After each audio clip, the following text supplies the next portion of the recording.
to 4,300 years ago. Now, Rais Ammar had this machine called the Al-Afrita, the devil. I don't know why they called it Al-Afrita, but actually, this is a time that in all my lectures, in all my speeches, in all my articles, I have never been able to describe this moment. The moment before I put my head inside and look what could be inside the sarcophagus. They began to open the lid and they put wood underneath. Then they can raise the lid. They raised the lid, I think, about 25 centimeters. And after that, we found out. No, I forget, I don't know that Clovis is here. I have to tell you that without Clovis and his family from France, we'll never be able to do all this discovery. Our excavation is funded completely by Clovis and his family. Where is he? Okay, stand up. Here is Clovis. Thank you.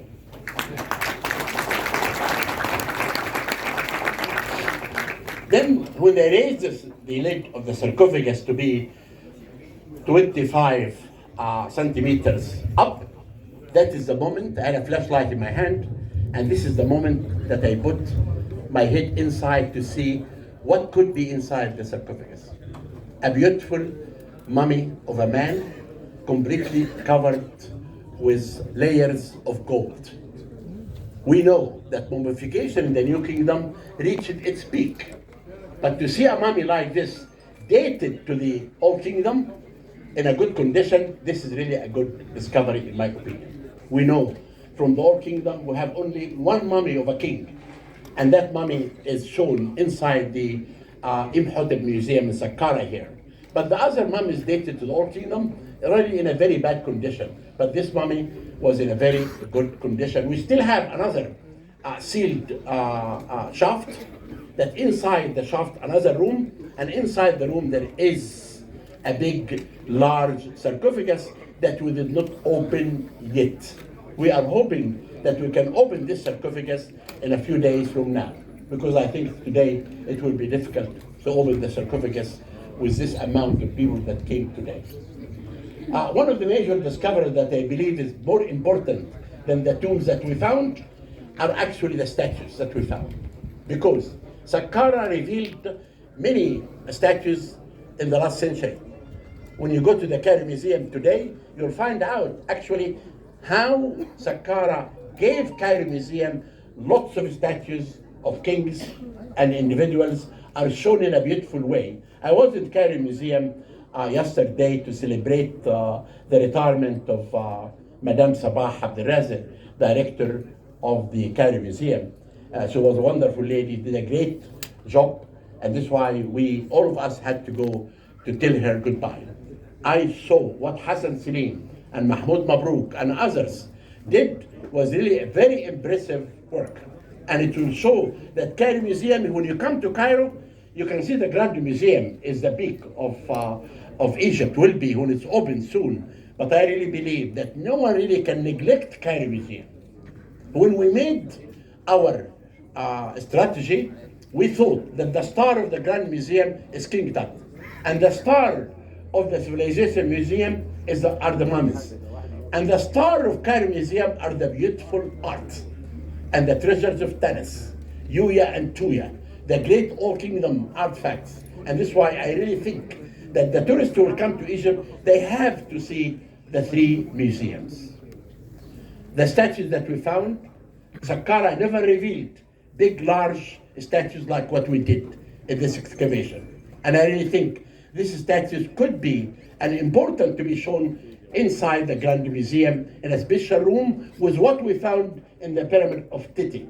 Actually, around the Pyramid of Titi, we revealed last year all the coffins, dated mainly to the New Kingdom, most of them, beautiful. Every coffin is different from the other one. Every coffin has a name of the deceased. We made major discoveries also in the Pyramid Complex of Titi that we did not announce yet. I thought it's very difficult to move the people from here to go to Titi, but it's really enough to do what you see today.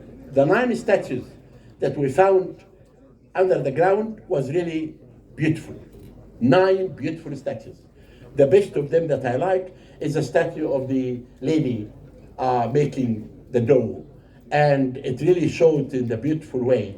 The other double statues and single statues are really wonderful. When we found the statues, we could not find any name written in any of the statues. But recently, about a week ago, in the same area that we found the 9 statues, we found a false door. And this false door belongs to someone, his name is Messi. It's not Messi of the Argentine who took the World Cup. It's another Messi now. The Messi has dated back now to 4,300 years ago. But this can tell us that the names of the 9 statues are belonging to someone, his name is Messi. And we have this beautiful statue of a man standing and his wife in a small size, and also his daughter is standing holding a goose. And that really is a beautiful statue, in my opinion. People ask all the time, we never heard that the woman, when she's shown in a small size beside her husband, is she happy or unhappy? No, she was happy because she's protected by her husband. And the lady is the Nebet Bir, the lady of the house. And therefore, all the members of the family could be protected and could be under the umbrella of the man who's the owner of the house. The other 3 statues, we found another shaft. Inside the shaft, about 10 meters under the ground, we found a group of wooden statues. Saqqara is famous by bringing wooden statues. The statues are under conservation now because of wood. And we hoped that we could show it to you, because Saqqara is a place that brings many important wooden statues of the whole kingdom, and the famous one is the Ka'ber in the Cairo Museum. Now, in the other shaft next to this one, we found 3 statues. The 3 statues represent one person. His name is written on the 3 statues. And actually, his name was Fetik. Beside Fetik, a beautiful colored false door, and in front of them is a sealed sarcophagus that we opened it, and we found it inside. We found inside a mummy of Fetik. I still believe that the main important thing for our excavation with our team here is actually to discover the pyramid complex of Khnum. And thank you.